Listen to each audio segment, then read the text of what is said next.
आज आपल्याकडे गणेश जोशी म्हणून एक पेशंट आलेले आहेत. ते 5-6 दिवसापूर्वी आपल्याकडे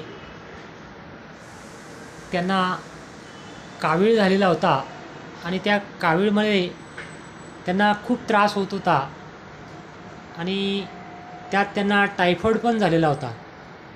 तर जेव्हा ते आले तेव्हा त्यांची अत्यंत वाईट अशी अवस्था होती. कावीळ हा साधारणतः दूषित पाण्यामुळे किंवा एखादं ब्लड ट्रान्सफ्युजन आपण केलं त्यामुळे आपल्याला कावीळचे जंतू आपल्या शरीरामध्ये ब्लडमध्ये गेल्यानंतर आपल्याला त्याचा प्रादुर्भाव होतो आणि त्याच्यामध्ये बऱ्याचदा पेशंटना भूक लागत नाही, हातपाय दुखतात, घशामध्ये कोरड पडते, थकवा येतो, डोळे पिवळे होतात, अशा प्रकारची लक्षणे जाणवतात.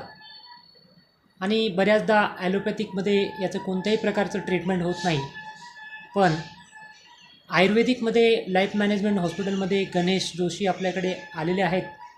5-6 दिवसापूर्वी जेव्हा ते आपल्याकडे आले त्यांनी लाईफ मॅनेजमेंट हॉस्पिटलमध्ये ट्रीटमेंट घेण्यासाठी सुरुवात केली.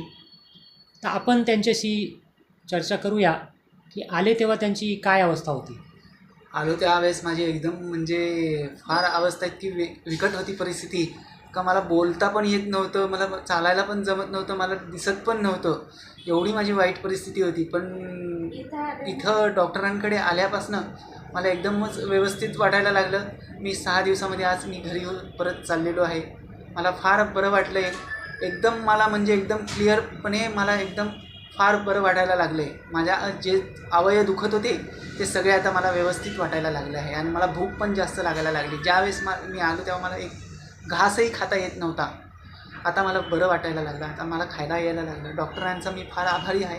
धन्यवाद. ज्या दिवशी तुम्ही आलात त्या दिवशी तुम्हाला असं वाटत होतं की आपण जगू किंवा नाही?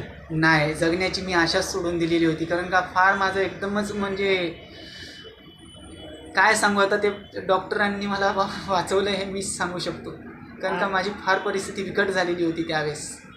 आज तुम्हाला एक नवीन जन्म प्राप्त झालेला आहे. हो तुम्ही आज सुट्टी घेऊन घरी जात आहात. हो, घरी जातो. तुमच्याबरोबर तुमच्या भगिनी आहेत. तर त्यांच्याशी आपण 2 शब्द बोलू. काय वाटतं तुम्हाला? मला याबद्दल खूप छान वाटतं की डॉक्टरांनी त्याला बरं केलं आणि त्याची प्रकृती खूप खराब होती.